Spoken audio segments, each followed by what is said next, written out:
Good evening. Thanks so much for joining us at Platform Talks. My name's Emily Butler. I'm the curator of the Talks program. I'm really thrilled to be here.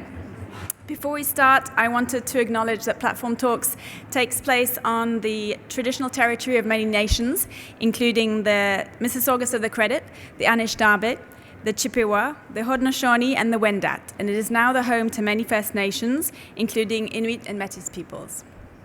As a newcomer to Canada, I wish to contribute towards truth and reconciliation, and I understand that one of its first steps is a process of learning or relearning. And I hope that the Art Toronto Talks program is a chance to learn together, to think about the challenges ahead on the socio-political landscape, and to think about how we can shape all together and build a more resilient and representative art world together. And to that effect, I'm really thrilled to be introducing Jan Wei tonight. She's a Vancouver-based artist, and you can see some of her work here at Art Toronto in the Discovery section, where she's showing with Monica Reyes Gallery. She's also got some work just outside Platform Talks. She'll be in discussion with the inspiring head of Global Africa and Diaspora at the Art Gallery of Ontario, Julie Crooks. Before I hand over to Jan and Julie, please do join me in giving our speakers a very warm round of applause and enjoy the discussion.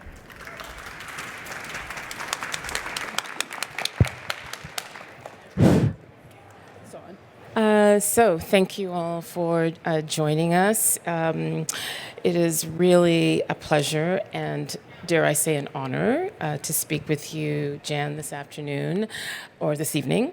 And I kind of want to dive right into our discussion with where you're from. I just give, this audience is a mix of people who may know your work and may know who you are, and some who don't. So maybe just ground us in a little bit of your biography. Okay. I was born in Hamilton, Ontario in 1952. My parents were very young. They got married in 1951. Grew up in Hamilton. When I started high school, I went to a really comprehensive arts high school. You actually had to really do a kind of diligent entrance exam in a way. And then you were accepted for 1 year, and if after 1 year they looked at your work and decided it wasn't you weren't for them, they would just send you back to your regular high school. But I ended up going for the next 3 years of the program, and I have to say that it was the whole top floor of Sir John A. Macdonald, which was a really modernist, beautiful high school in Hamilton. We had 9 art teachers. We had better equipment at that high school than they had at the Ontario College of Art and Design. So when I did go to the Ontario College of Art and Design, they basically told me I could do whatever I wanted my first year because I'd already done everything in the first year program. So I lived in Hamilton until I was 19. I moved to Toronto. I lived there until 1978, and then I moved from downtown Toronto to Gibson's Landing, and I lived there for about 3.5 years, and then I moved from Gibson's Landing into Vancouver, and I've lived there pretty much ever since. So I kind of want to backtrack a little bit, because when we spoke, you talked about being drawn to collecting things, to found objects, and kind of remixing and remaking things using different materials. So can you kind of bring that into the kind of story, your biography, because I think that's also part of it. Well, my parents were very young when they got married, and they both worked. And so I stayed at home until I was almost 4 with my great-grandmother and my grandmother, who were both born in Danville, Virginia. And they were very involved in the Black Church in Hamilton, Stewart Memorial AME. And they both made everything. Because back in those days, it's not like today, something goes out of style, you just get online, you order a new one, or you go to the store, you buy a new one. You wore your clothes till they basically fell apart. You wore your shoes till they basically fell apart. When they did fall apart, then your grandmother or your great-grandmother would fix them. And so we had a sewing box And we had an old clothing box. My great-grandmother, my mom, my aunts would all go to thrift stores in Hamilton. And Hamilton was a really industrial city. So there were the industrialists who lived in mansions under the escarpment, which still exist. It looks like the south of France. Then there were their servants. Then there were the workers. So you would go into the Salvation Army. My favorite dress in high school was a 1920s beaded flapper dress that I bought for $2, and inside were a sign that said London, Paris, New York. So obviously bought by some rich industrialist daughter or wife or whatever, and then ended up in the thrift store. But the thrift stores in Hamilton were like antique stores. I mean, it was phenomenal. And I was always wandering around the thrift stores when my mom and my aunt were walking around looking for beautiful old fabrics, beautiful old clothes that they could cut apart and then make clothes for us out of incredible fabrics. I would wander around looking at all these incredible old things in the thrift store, and I always loved old things. Even when I was a baby, I loved old things. My fascination with buttons comes from both of my grandmother's button boxes. One had a button teapot and one had a button box. I learned how to count with the buttons. The buttons to me were like, they came from every era, that turn of the century, Art Deco, Art Nouveau, blah, blah, blah. They looked like little pieces of sculpture. So I was fascinated by them. I would have my favorite ones, and then the next day I would have my other favorite ones. And so I kind of grew up in that thrift store, antique store era, and always loved things with a kind of history attached to them. Well, that's a good segue to kind of framing the works and the bodies of work that you have been involved in making for the last 40 years or plus. Well, I'm going to be 72 next month. So it's been 72 years because I was drawing before I talked. Mm-hmm. So I've always made things. Mm-hmm. And so those distinct bodies for me are Epiphany, Breathe, and the Memory Jug. So I want to kind of talk about the cruciform objects that you have been working on for many years, Epiphany, from at least the 1990s. What drew you to this form? Because it's there's a lot of layering, and there's text and acronyms and phrases. Not so much in this example, but well, that's a phrase. First of all, that's a phrase in itself. Yes, exactly. But yeah, what drew you to that form initially? Well, when I was growing up, of course, I would spend all my days with my great-grandmother and my grandmother, who were two Southern black ladies.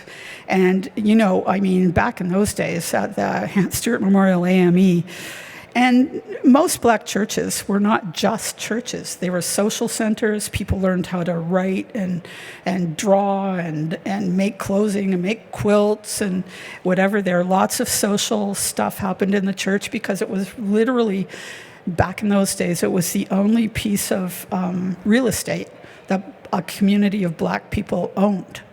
So it was sort of their place where they did many things, not just go to church. Going to church was a big thing. All my aunts and uncles sang in the choir. My uncle was the choir master of the church for over 50 years. So there was always not just church stuff going on. There was always, political voting. There was always stuff going on at the church. So for me, in our church, we only had one very simple cross. There wasn't a lot of decoration in the church. But for me, as I was starting to grow up, especially when I really started to figure myself out, I realized that religious thing was had a big influence on my early life. Yet here I was getting the kind of education my great-grandmother and grandmother probably would have loved to have been able to have, and even my parents would love to have been able to have. But what I was learning about religion was so opposed to what I felt religion was, because for me, religion, in terms of the Black church in Hamilton, it was like family. It wasn't just this big kind of religious dogma kind of thing. But I realized I was learning things about religion that just baffled me and horrified me. And, you know, because you really think of the whole slave trade that was basically founded by the Portuguese in the 1400s, and it was all about religion and how the people they were going to enslave weren't even human beings. And religion sanctified that belief. So, you know, you kind of just take it from there, and you're learning all kinds of things about religion. Having said that, I very much loved how I grew up there and that church and those people. I had a very positive experience of that religion. And yet, with this set of objects called worship, you have installed the gun and the cross. I actually initially had only made one of those crosses, and it was included in the original Epiphany piece that was shown at the Walter Phillips Gallery in Banff just after I come back from Cuba and studying Santeria, etc. I was really interested in African diasporic spiritual practice and how the Africans would come to Haiti or Cuba or wherever, the Black South, and they would, at first, were not allowed to become Christians because many people believed, well, if we turn them into Christians, that means they have souls, and that means we have to admit they're human. And so again, it comes in with a history of religion. I first had made only one gun piece, and that was in the original Epiphany. And then I set it aside for whatever reason. And then I was going to make 12 crucifixes, but I just ended up making 3 and felt that the worship piece was perfect with 3. It was like a repetitive pattern. And it was an anti-gun piece because basically, thou shalt not kill comes from religion, but we know that religious people kill all the time. And religious and unreligious people kill all the time in the name of the cross.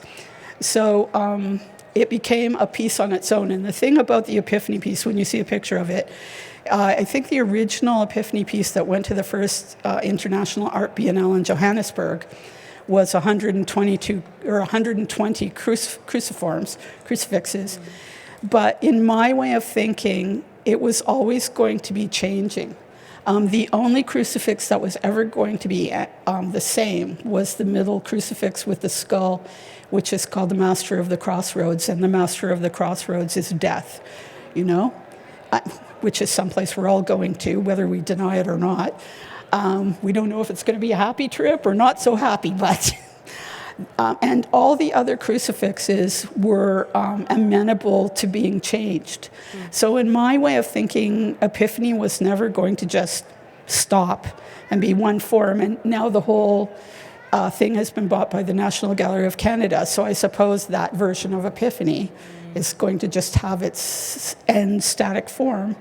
But I didn't think about it ever being bought by the National Gallery of Canada when I started making it, so I didn't really perceive that it was going to, in a certain time, have an end form. So I still make crosses, and maybe I'll just send the National Gallery of Canada a new cross every now and again, and they can add it to whatever. But I'm also really struck by the titles, and we'll get into that a little bit later, but Epiphany. What was the Epiphany? Well, it's a continuous epiphany for me. You know, I just kind of thought, well, I have to do a piece about religion and my ongoing education about religion and the history of religion and the theories of religion and just, you know, how spiritual practice comes into everyday lives for people or not. And so, of course, you know, it's an endless epiphany because, you know, you can think and think and think and think about so many things that religion influences, even if you're not religious. So that's how Epiphany came about. Plus, as I said, I had a very positive experience of the African Methodist Episcopal Church and just being a member of a family of church people. So it was a big part of my growing up experience. And I do love that idea of an ongoing epiphany. Yes, well, it is absolutely an epiphany, whether, you know, it's static somewhere or not. Yeah. I'm going all over the place, Jan. But I do want to go back to your time at OCA, at the time Ontario College of Art, what is now OCAD University. Right? Yeah. You were the only Black student for all of your time there. Well, there was one other Black student that was there for about a year and a half, and she was African. She was Nigerian. Her name was Ortali. I can't remember her last name. And we would actually have lunch together sometime, or, pass each other in the hallway. Hey, hey, it's another Black person. I wanted to know more about that. Like, where did you find the kind of strength and fortitude to kind of, that person didn't finish. Right. So how did you find that strength to continue? Who were your mentors, if any? Right. Well, for the most part, when I lived in Hamilton, my parents, they moved around quite a bit, but I was usually one of the only Black students, or the only Black student in any school I was ever in, except for my brothers and sisters and maybe occasionally one other student. So I just went through many, many experiences and just had to find the fortitude to get through school, get through high school, because from grade 5, we had an art teacher who showed us a little 15-minute movie about the Ontario College of Art and Design, and I thought, I am going there. I don't care what I have to do to get there. I am going there. So I had to graduate high school. That's all I knew. Luckily, I ended up going to the comprehensive art school, but I mean, well, we were just talking about, when I started school. I started school, kindergarten, blah, blah, blah. That was fine. When I got to grade 1, the school called my parents and said, we want to put Janet into special education class next year. And my mother's going, like, why? And well, the reason why was because every child of color in our school was in special education class. All the Indigenous kids, the other 2 Black kids, the 3 Japanese kids, the 1 Chinese kid, they were all in the special education class. And my mother called back and said, well, Janet doesn't need a special education.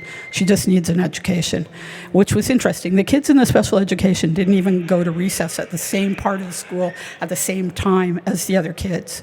They went to recess at a whole other time, at another whole other side of the school. It was great, but it meant that I was the only child of color in the major student body. So that was a bit of a nightmare for the first maybe 2.5, 3 years, and maybe grade 3. And they started hiring some teachers that were friendly to the concept of having children of color in their classroom. And at OCA, was that a similar experience then?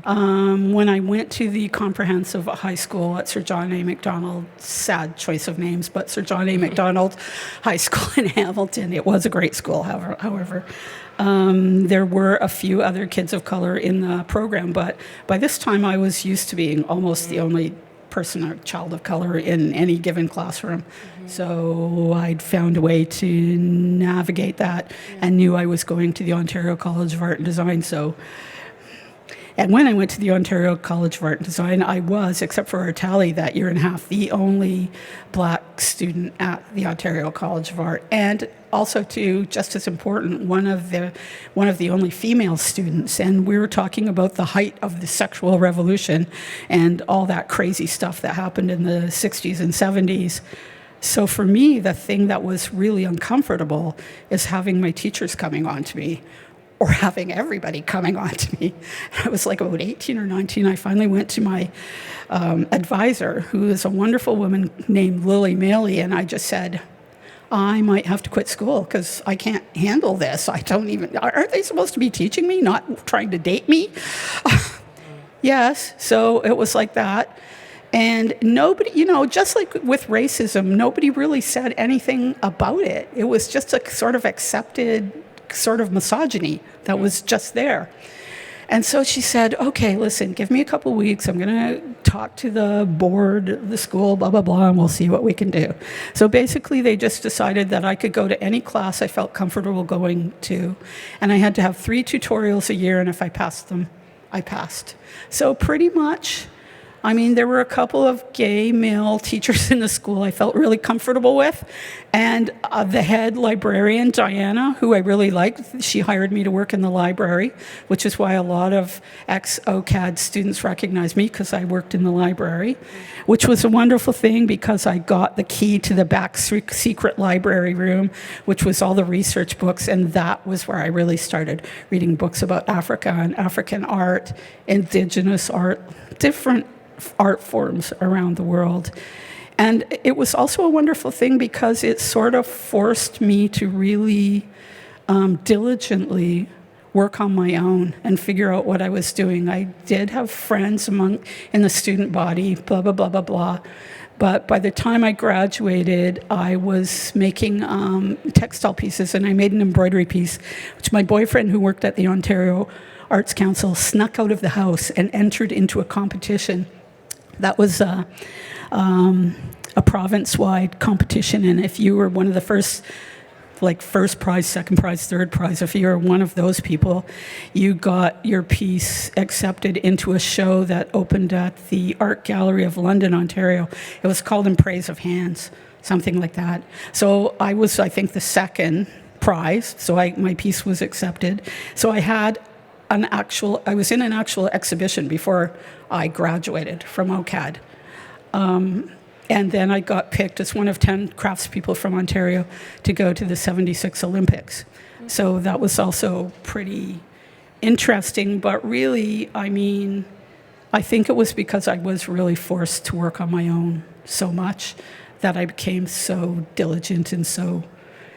I also, too, I've always been a maker. As I said, I drew before I talked, so I was almost 2 before I talked. My mom was going to take me to the doctor, and then my grandma said, and then all of a sudden, one day, you just started talking.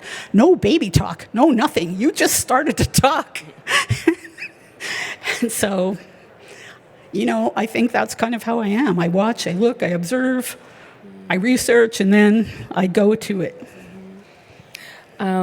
So that kind of solitary, research and making, and then the embroidery piece that you first kind of embarked on kind of leads us to Breathe. That's right. Right? Because you've been working on that in different iterations. Well, I was embroidering when I was a teenager, and I was going to art school in Hamilton, like high school. My grandmother taught me one stitch because she used to embroider these flowers on aprons she would make in the kitchen, so she taught me the chain stitch, and so that's my one repertoire stitch. And so all through high school, my brother's birthday would come, and so I couldn't afford to buy him anything, so I'd embroider him a T-shirt, blah, blah, blah, which he wore until it fell off. And so I did that piece when I was in art college that went on to do the show. So on and off, I worked on embroidery.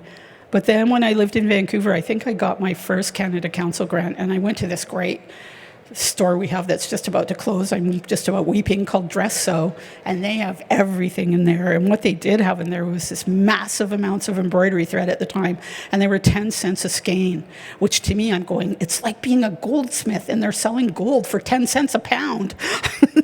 So I bought a whole green garbage bag full of embroidery thread, and then about a year later, it was still sitting in the corner, and I'm going, oh my God, I spent all that money on the embroidery thread. What am I going to do? I went to Dress Sew again. They were selling linen, and my one teacher I had in textiles in OCAD, well, actually, she wasn't my teacher in textiles. She was just a teacher I would talk to every once in a while. Her name was Joyce Whelan. Yeah. Just Joyce Whelan. Because just Joyce Whelan. She was the only other artist I knew who did embroidery and stuff in her work. And so she would say to me, Jan, really, if you're going to do all this work, really think about using linen or silk, because, look at the mummies' tombs, that stuff lasts. That linen, it really lasts, although I was embroidering on denim and all kinds of things. But so I just started embroidering pieces, but nothing really like the pieces I'm making for the piece for Breathe. Yeah. Installation. The pieces I was making were more kind of traditional quilting forms, because I was sort of surrounded by quilters, but I wasn't a quilter. So I would embroider like rooftop patterns and stuff like that. And then, when did that happen? Eric Gardner, when he was killed by the police and he was down on the ground and he was saying, I can't breathe, I can't breathe. I started embroidering these panels that I was calling Breathe, but I wanted them to be the forms from a kind of masculine abstract art, although if you see the quilts of the ladies of Cheese Bend, you'll know that they are the mistresses of modernism, not men. But I wanted them to be in a kind of masculine abstract painting form, but I wanted them to be the work of woman, the embroidery, the usually hidden in, the kitchen, in the cupboard, blah, blah, blah, blah, blah, the work of women. So I wanted to do it in that form, a traditional female form. And so I started embroidering these panels that to me were like abstract painting.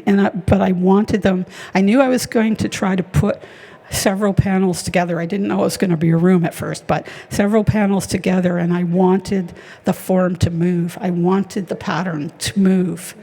And so really, literally, I had so many of these panels, and I'd never seen one stretched, and I never saw that they were actually going to move until the VAG bought 7 panels for their permanent collection, and I came upstairs to the permanent collection exhibition, and there were 7 of my panels hung completely the wrong way, but even though they were hung and put together the wrong way, I could see how it moved.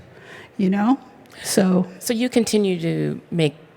I'm making Breathe. one right now. Yeah. Okay. All right. And will you go at a different scale? Do you think? Will you make these larger, or will they continue to be these kind of lyrical forms? Yeah, I think sometimes I feel like making smaller ones. Sometimes I feel like making larger ones. I mean, it surprises me now how fast I can finish a large one. I was going to ask you, how long does it take you to complete a one? month. To make a large one, one panel. Because usually I just make them when I have the time to make them. I don't set aside special time to sit and embroider, although I really enjoy making them and really enjoy working on them. They're very meditative. I was just going to say, this is meditative. It is, you get lost in the making. Right. It's solitary. Yep. That's right. Yeah. Mm-hmm. I want to continue with your very powerful memory jugs. Which reference funeral vessels. They obviously have African retention used by Black diasporic communities to commemorate ancestors. I'm really fascinated with kind of the circular forms that allow you to encounter the multiple angles, and you could read the text from different angles as well. Yeah. And they're so... And the text is... The text is like haiku. Yes, exactly. When I put the text on a piece, I don't necessarily write a poem, but I kind of like to think of them no matter where you're looking at them from. Whatever your text you're looking at can become like a haiku almost, And so it doesn't tell you what to think. You take on it makes you think. Mm-hmm. Yeah. So there were so many examples, and you and I discussed which ones to kind of talk about because there's so many. But this one, I want to begin with this one, served colored entrance. And unfortunately, with the slide, we can't see the text. But can you remember some of the text on the vessel? I think this was the first piece I did in a series called Colored Entrance. Mm-hmm. And I love finding, when I still go to the thrift stores and flea markets and stuff like that, I love finding vessels that have some kind of history, again, old objects. I love using vessels that have a history of labor. Mm. So there's an old bean pot, and there's an old silver teapot, which has also the history of service. One of the African forms I would find in the thrift store. These are not, I would never use an Afro-form that I thought had a spiritual dimension, but I like finding those old tourist kind of forms from the first African sort of carved tourist objects. So this one is called Served, Colored Entrance. And why that title? Well, Served, it's a history of service there. And colored entrance, well, there's the colored entrance on the top. That's how we got here. Right. We didn't immigrate. This is SS Beloved West Coast Funk. Yeah. So many of the vessels are totemic, right? And seem to be a combination of all of your interests: assemblage, sculpture, found materials, again, like the buttons. What's so wonderful about these vessels are the buttons, which give this texture and materiality. It's almost like a moonscape, or sometimes I think of it as an underwater kind of landscape. But really, I mean, as I said, I learned how to count with buttons, and so when I use a lot of times the buttons just to make a surface in this reference, it's sort of like I'm counting all the African slaves that came in the Atlantic slave trade, and it's that counting. And then actually, if you see that bottom jug, you will notice there's like shell forms and seahorses and flowers. So, giving them their flowers, talking about that underwater scape that they either made it over or didn't make it over. I just love those surfaces, and I love that I make them with buttons. Yeah. One of my favorite things. And this newer series, 2024, the color palette is black. Your earlier vessels had more color. And I'm actually making some with more color again. Right. But I still am making the black ones. Right. And Yeah. so this is an earlier one. This was one of my first memory jugs, and it's called Aunt Jemima Transformation. I had this Aunt Jemima jug in my house for years, and in my old studio, it sat up on top of a cupboard that overlooked my drawing table, and my friend Janice would come over and she'd go, "Oh my God, that Aunt Jemima is just freaking me out." And so we started calling her Psycho Mammy. And I said, well, that is what Aunt Jemima should look like. She should just be furious. And so actually, I ended up painting her eyes so that she's a little less furious looking, but still furious. And kind of giving her face sort of like a more mask-like definition. Because I always thought of the Mammy character as a mask. Right. And there is an African mask on the... If you turn her Yes, around, right. here's the transformation Yeah. point, or the transformation. Either point can be the transformation. This is an old tourist mask that I found in Valley Village in Victoria, but it's a takeoff of a Punu maiden mask. And I have two real Punu maiden masks, and actually traditionally those masks were carved by men, and they were usually carved from two ancestors from their tribal group. And men would dance the dance, but they were usually used when the whole tribal group was trying to ask for help or call down help in some, or healing in some way. And so I figured the Punu maiden mask was a perfect transformation for Aunt Jemima, but it is just that transformation from Africa to America to Africa to America that I loved. It really is transformative. I mean, it is transformative. And some of the text... And she's now owned by the Rothschild Foundation in Paris. Oh, really? Yeah. Oh, wow. She was at the 154 in London, and I sold a few memory jugs, so I miss her. I just wanted to point out some of the text on the memory jug.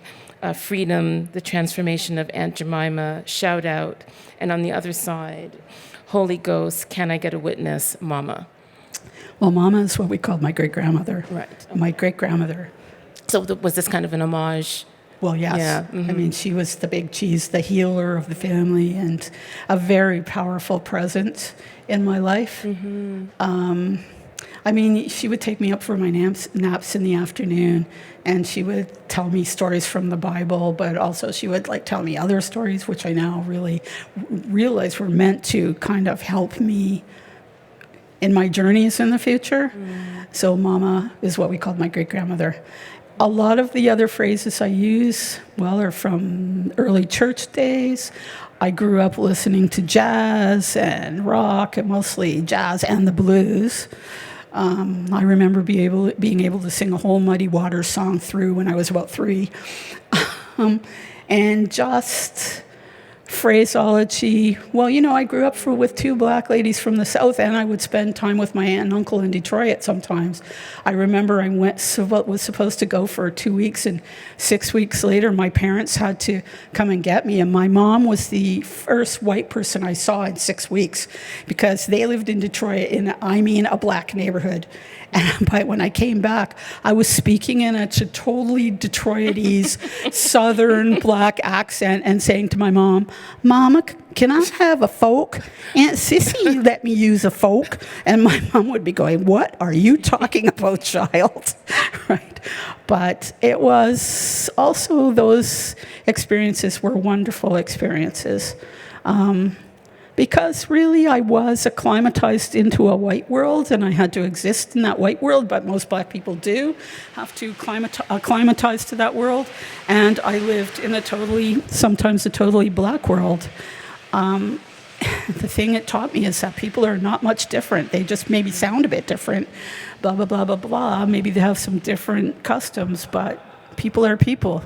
Just a close-up, you'd spoken about the buttons at length, so this is a close-up of transformation. I put these buttons specifically on the transformation of Aunt Jemima, and I left them because when I was in Africa, I also noticed when I went to visit the Ndebele homelands, et cetera, the women there would use buttons for making jewelry or in a decorative sense. In a lot of African cultures, they did. Well, you have to realize the button historically is one of the oldest industrial forms that went global. I mean, just think of a world without buttons.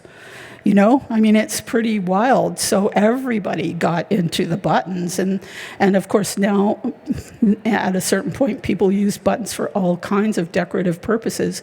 But I love specifically how in Africa they use it for jewelry and all kinds of things that it wasn't really necessarily invented for. But so I just kind of left some of my favorite interesting buttons unpainted. I just want to urge all of you to visit Monica Reyes' booth. I think Monica is here somewhere. Is she here? I think she had to leave. Okay. Anyway, she's at C43, and you will encounter many more of the memory jugs that we weren't able to speak about tonight, but they're really powerful. And you walk into that booth, and there's just a kind of cluster of the jugs, and they have a kind of a spiritual aura about them. The great thing about those memory jugs is it does come from a black Southern funereal tradition. But when I collect those pieces, the jugs, the buttons, the African sort of tourist forms, etc., and I'm sitting at my table, it's almost like I don't really think about what I'm doing. It's almost like they almost make themselves. I'll just be sitting there and something will be calling, "Hey, this should go here. Hey, that should go there." It's almost like I don't even think about it. They make themselves almost. Well, even the fact that they're memory vessels or jugs, they're collective memory, historical memory, biographical memories. I mean, they're sort of social memory jugs at this point. Yeah. I know we have to wrap up soon. Yes, in 5 minutes. So I really want to speak to you or ask you about what is the thing that compels you to keep working? Because you've been working since 1972 or the 70s at least, well before that, right. And you are amongst a small group of, I would say, African-Canadian artists. June Clark is one of them, and I know she's in the room somewhere. June Clark. That's right, June Hold Clark. Hold your hand up. Yes. Shout out. Who, how shall I say this, have only begun to get your due now, right? That kind of recognition, platforms like this. You have a major show at the Art Gallery of Hamilton, but yet you have continued to make, and prolifically. So what's the thing that drives you? Well, I don't know what June would say, but I'm compelled. Yes. I'm a maker. I'm compelled. I cannot not make things. So that is simply the answer.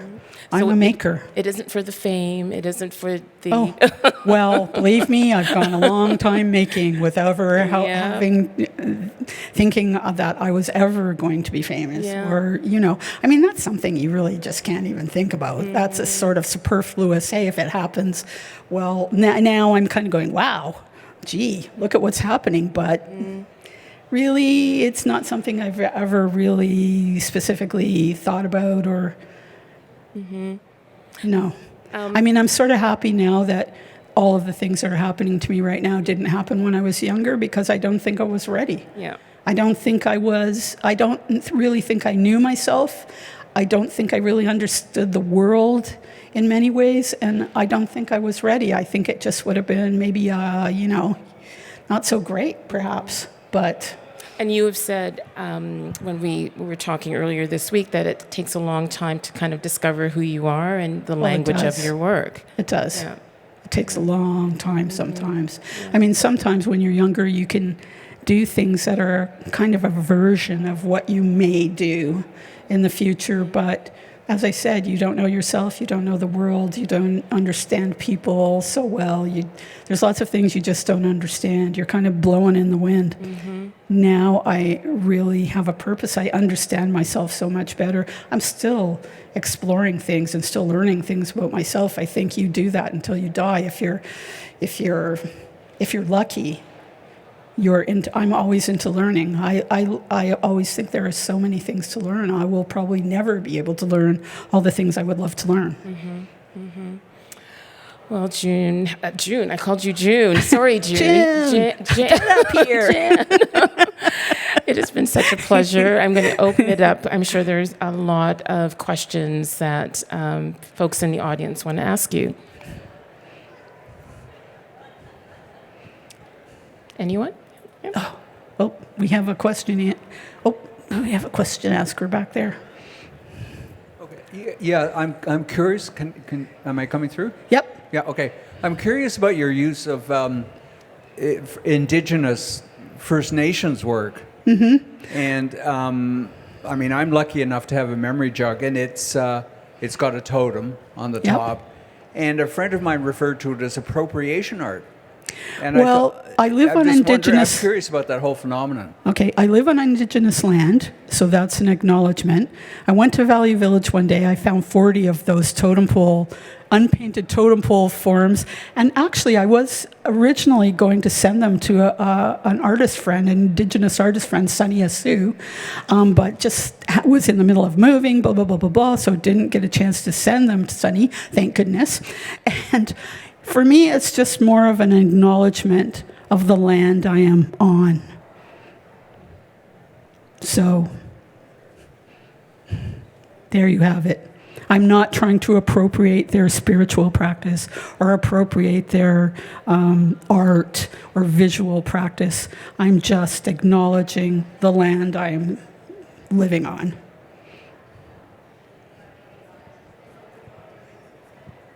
Does that answer your question? Okay.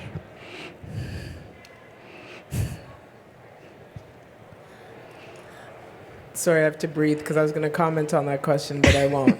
I wonder if you can talk a bit about almost urban foraging, because I feel like your visit to the thrift stores, the value villages are like foraging, right. And I know there are absolutely. Artists that are doing. I'm harvesting. Yeah, and that how that process happens for you, and what you decide to take, what you don't decide. Like, I'd love to see where you live and how much of that foraging. That's a bit of a mystery because I've always foraged. So depending on where I was, I don't know. Sometimes it's a mystery to me. Sometimes like those 40 unpainted totem poles in those bags, I'm going, what am I going to do with these? I don't know. But something compelled me to get them. And like I said, I have like Lawrence Paul, Sunny Asu, I have Dana Cloxton, I have a number of Indigenous friends that live in Vancouver, and I think at the beginning, as I said, I was thinking, I'll maybe just give these to Sonny. Maybe he'll be able to do something with these. But then at a certain point, I just plunked one on a memory jug, and I thought, this is the land I'm sitting on. So sometimes, even a lot of times when I'm working, I don't overguess myself. I take things in, I learn things, I take things in, I read voraciously, I take things in. And then when I'm making things, I almost forget about all that learning I did, and I channel whatever wants to come out of me, comes out of me, and it's almost like a channeling. That's the only way I can really describe it. I don't like to overthink myself. I don't like to, sometimes I think the thing is I like to say things and show things that scare me. And if I'm really overthinking it, I would never do that. So, I just let it come out as it comes out. And then sometimes I'll sit there later and go, oh my God, I don't know if I can say this. Oh, gee, like those crucifixes with the gun. I was like, I don't know if I'm ever going to put those out into the world. But you have to put them into the world because that's the world. We say that we don't want violence, but our movies and our TV shows and whatever are full of violence. When do you watch something now where somebody doesn't get murdered or doesn't get... My sister and I both love British detective stories, but we've stopped watching them because I go, you can only take so much murder. I mean, you can really only just take so much. So, yeah. Thank you for that. Spirit-led. Exactly. Hi, Jan. Thank you so much for sharing with us all your knowledge. Oh, thank you. So my question is, you've mentioned something about discovering the language of your work. Mm-hmm. And as an emerging artist, or for emerging artists out there, what advice would you give us that are trying to or learn more about the language of our work? Well, figure out who you are, how you were formed, where you come from, who are you, and then start learning about the things that interest you. Just research and learn about the things that draw you to them. And at a certain point, also too, what I would say to a lot of young artists is get a sketchbook. I mean, I know computers are wonderful, they're fabulous, but I've really realized that a lot of my younger friends don't even know how to write cursively. And I go, cursive writing is the jogging of the drawing hand, So learn how to do things with your hands also, besides the technology, because don't be afraid of learning, because whatever you learn, believe it or not, will come in handy down the road somewhere. You'll go, why do I need to learn this? Well, somewhere down the road, you'll go, hey, all of a sudden I have to do this, and wow, I know how to do it. So that's what I would say. Just try to think of who you are, not who somebody else is. Who am I? What formed me? What interests me? And just keep learning. And then eventually you'll figure out who you are, and hopefully you'll be able to channel your own version of whatever work it is you do. Thank you so much. But get a sketchbook, everybody. Start drawing. Start writing and drawing. Actually, I'll ask a question. I was curious about your move to Vancouver, and how was that experience for you? Well, I lived in downtown Toronto, right in the annex. I lived on Huron Street in 1978. And believe it or not, when I was 16, I met my first boyfriend. And at that point, I met him in about 1969. Anyway, we'd been together almost 10 years, and I realized we were breaking up, but I wasn't really sure if we were breaking up. So I had some friends that lived in Montreal. I almost went to Montreal, and then about a week before I was getting ready to leave, this friend called me from Gibson's Landing and said, hey, you always wanted to come to the West Coast. Come, forget Montreal, come to Gibson's Landing. And so I flew to Vancouver, didn't even know you had to take a ferry to Gibson's Landing, ended up staying overnight at the Georgia Hotel and getting up in the morning and going to the bus stop, and was completely shocked when the whole bus drove onto the ferry boat. took me over the water, and I ended up driving into this little town, as it was. At the time, it's where The Beachcombers was filmed, called Gibson's Landing. And I got out of the bus, and this is a true story. This Hispanic guy with a humongous afro with a red hibiscus flower stuck in it came by with a dog on a leash that was wearing a kerchief and said to me in Spanish, "Perdóname, señorita, do you speak Spanish?" And I said, "No, I don't." And he kept breezing by, and I thought, where in God's name am I? And so lived on the Sunshine Coast for about a year and a half. I mean, I grew up in a city. I moved to a bigger city. My first job was working at the Dogwood Cafe, which was the Molly's Reach of Gibson's Landing. And I worked on the fishermen's schedule, which was I got to work at 3 o'clock. I did the dishes. I cleaned the restaurant, blah, blah, blah. I turned the jazz on. I made the coffee. I turned the stove on. And then the fishermen would start arriving, and I'd make them breakfast. And my lifelong love of canned milk and coffee comes from this time, because fishermen drink canned milk in their coffee because they have to have the canned milk on the boat. And play the jazz and talk to the fishermen, and then they would leave, and I would work till noon when the real characters and artists and whatever, after the fishermen would come in for breakfast. And people would say, "You're from Toronto, right?" And I go, "Yeah." And they go, "What are you doing here?" And I'd say, "My friend, look around you. It's Lotus Land." Mountains, ocean, clouds, rain. I just loved it. I loved living in a small town and working in a little funky cafe. So that's how I ended up on the West Coast. Left my boyfriend.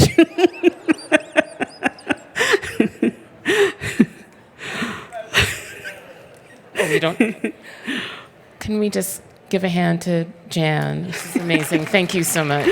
Thank you. Thank you. Thank you for coming.